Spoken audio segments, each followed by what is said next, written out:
Hello friends, आज के इस वीडियो में सुनेंगे एक देवउठनी एकादशी के दिन तुलसी पूजन कैसे करें। देवउठनी एकादशी कब है? हिंदू धर्म में सभी एकादशियों में देवउठनी एकादशी का विशेष महत्व है। इस दिन 4 महीने के बाद भगवान विष्णु योग निद्रा से जागते हैं और पुनः सृष्टि का संचालन संभालते हैं। देवउठनी एकादशी को देवउत्थान एकादशी भी कहा जाता है। इस दिन चतुर्मास की समाप्ति होती है, जिससे शादी, विवाह, मुंडन, गृह प्रवेश, जनेऊ आदि मांगलिक कार्यों की शुरुआत हो जाती है। देवउठनी एकादशी भगवान विष्णु को प्रसन्न करने के लिए भी बेहद उत्तम मानी जाती है। इस दिन भगवान विष्णु को प्रसन्न करने के लिए कुछ लोग व्रत रखते हैं और पूजा करते हैं। इस दिन सच्ची श्रद्धा और भक्ति भाव से भगवान विष्णु की पूजा करने से सभी मनोकामनाएं पूर्ण होती हैं। भगवान विष्णु हरिशयन एकादशी के दिन योग निद्रा में चले जाते हैं और नवंबर माह की एकादशी पर योग निद्रा से जागते हैं, जिसे देवउत्थान एकादशी कहा जाता है। इस साल देवउत्थान एकादशी 12 नवंबर 2024 को पड़ रही है। इस दिन व्रत रखने से कुंडली में चंद्रमा की स्थिति मजबूत होती है। वैदिक पंचांग के अनुसार इस साल कार्तिक मास शुक्ल पक्ष की एकादशी तिथि की शुरुआत 11 नवंबर 2024 की शाम 6:46 पर शुरू होगी। वहीं तिथि का समापन 12 नवंबर 2024 को शाम 4:04 पर होगा।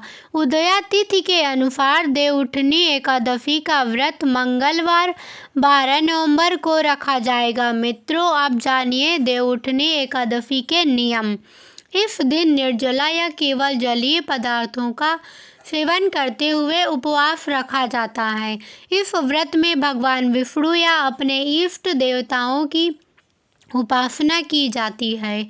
इस दिन तामसिक आहार, प्याज, लहसुन, मांस, मदिरा, बासी भोजन ना लें। एकादशी पर यदि आप व्रत ना भी करें तो भी आपको ब्रह्मचर्य का पालन करना चाहिए। एकादशी के दिन भूलकर भी चावलों का सेवन ना करें। अब सुनिए देवउठनी एकादशी की पूजा विधि। देवउठनी एकादशी के दिन सुबह जल्दी उठकर स्नान कर ले और साफ कपड़े पहन ले। पूजा घर को गंगा जल छिड़क कर पवित्र कर लें। इसके बाद भगवान विष्णु का ध्यान करते हुए व्रत करने का संकल्प लें।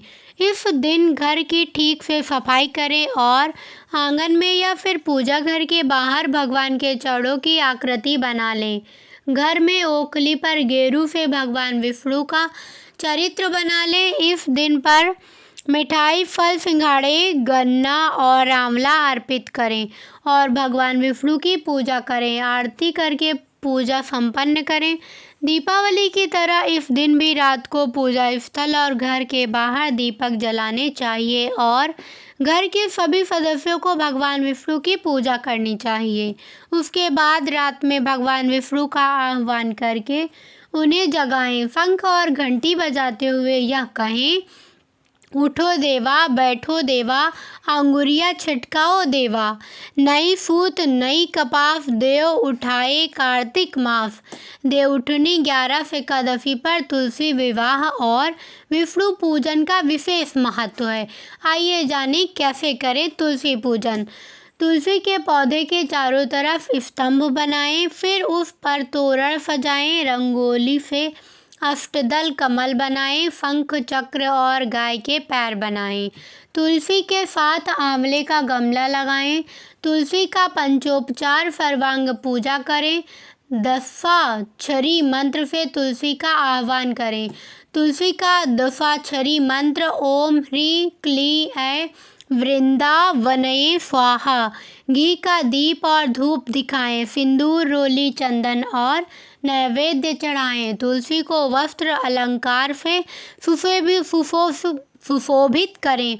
फिर लक्ष्मी अष्टोत्र या दामोदर अष्टोत्र पढ़ें। तुलसी के चारों ओर दीपदान करें। एकादशी के दिन भगवान श्रीहरि विष्णु को तुलसी चढ़ाने का फल 10,000 गोदान के बराबर है। जिन दंपतियों के यहाँ संतान ना हो वे तुलसी नामाष्टक पढ़े। तुलसी नामाष्टक के पाठ से न सिर्फ शीघ्र विवाह होता है बल्कि बिछुड़े संबंधी भी करीब आते हैं। नए घर में तुलसी का पौधा, श्री हरि नारायण का चित्र या प्रतिमा और जल भरा कलश लेकर प्रवेश करने से नए घर में संपत्ति की कमी नहीं होती।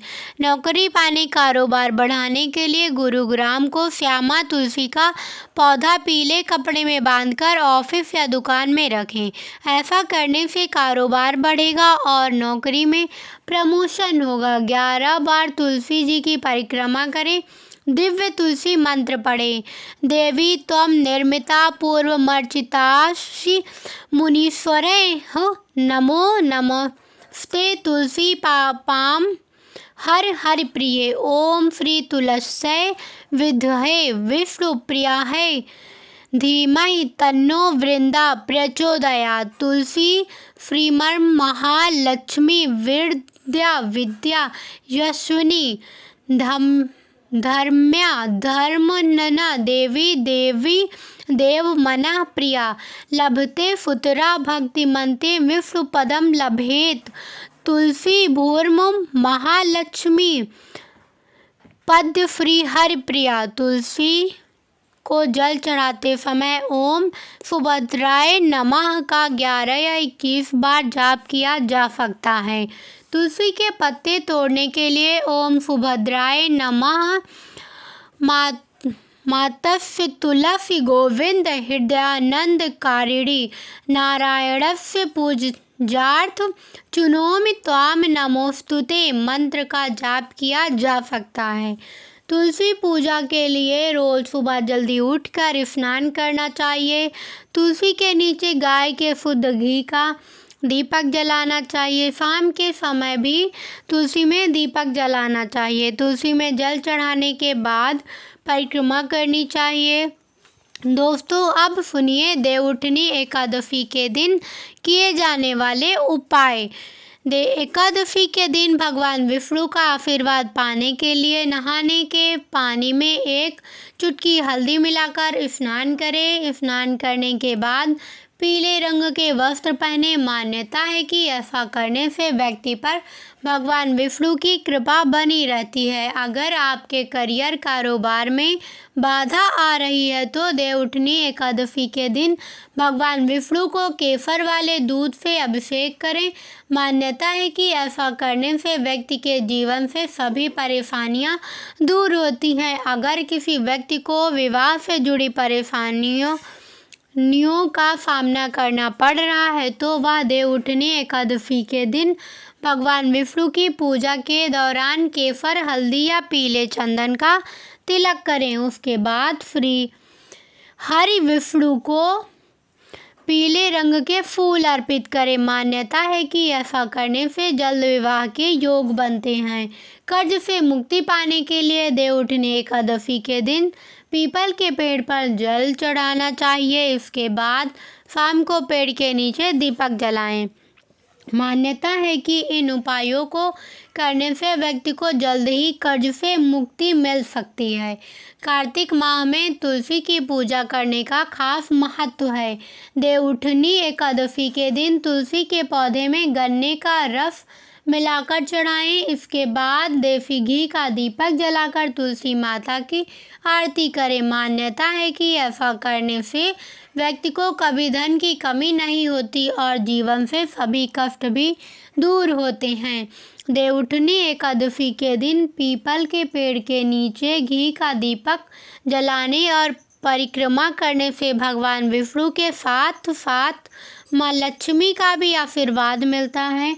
ऐसा करने से घर की दरिद्रता दूर हो सकती है। अगर आपके वैवाहिक जीवन में कड़वाहट आ गई है और दिन ब दिन रोज तू मैं की स्थिति बनी रहती है तो देवउठनी एकादशी के दिन तुलसी विवाह पूजन करें। इस दिन लक्ष्मी माता और तुलसी माता को श्रृंगार की सामग्री अर्पित करें। अगर आप आर्थिक दिक्कतों से परेशान हैं तो देवउठनी एकादशी के दिन प्रातःकाल स्नान करके ब्रह्म मुहूर्त में भगवान श्री हरि विष्णु की पूरी श्रद्धा के साथ पूजा करें और एक पान के पत्ते में ओम विष्णवे नमः लिखकर भगवान के चरणों में अर्पित करें। अगले दिन इस पत्ते को पीले रंग के कपड़े में लपेटकर तिजोरी में रख दें। छात्रों के लिए एकादशी के दिन श्रीमद् भागवत कथा का पाठ करना बेहद शुभ माना जाता है। देवउठनी एकादशी पर दान पुण्य करने का विशेष महत्व माना गया है, इसलिए अपने जीवन की सभी मुश्किलों को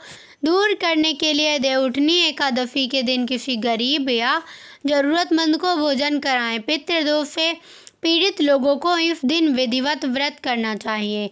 पितरों के लिए यह उपवास करने से अधिक लाभ मिलता है, जिससे उनके पितृ नरक के दुखों से छुटकारा पा सकते हैं।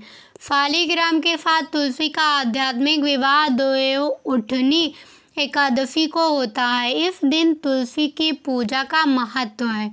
तुलसी दल अकाल मृत्यु से बचाता है। शालिग्राम और तुलसी की पूजा से पितृदोष का शमन होता है। इस दिन भगवान विष्णु या अपने इष्ट देव की उपासना करना चाहिए।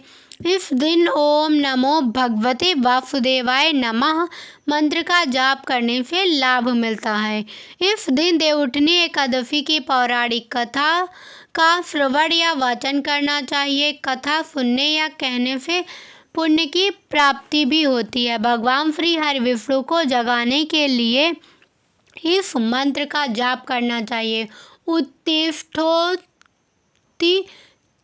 गोविंद त्यज निद्राम जगत्पते त्वयि सुप्ते जगन्नाथ जगत् सुप्तम भवेदिदम् उत्थिते चेष्टते सर्वमुत्तिष्ठ तिष्ठ माधव गता मेघा व्यचैव निर्मलं निर्मलादिशः शारदानि च पुष्पाणि गृहाण मम केशम। उम्मीद करती हूँ मेरी यह वीडियो आपको अच्छी लगी होगी। कैसी लगी मुझे कमेंट करके ज़रूर बताइएगा। लाइक करना, शेयर करना और सब्सक्राइब करना बिल्कुल मत भूलिएगा। धन्यवाद।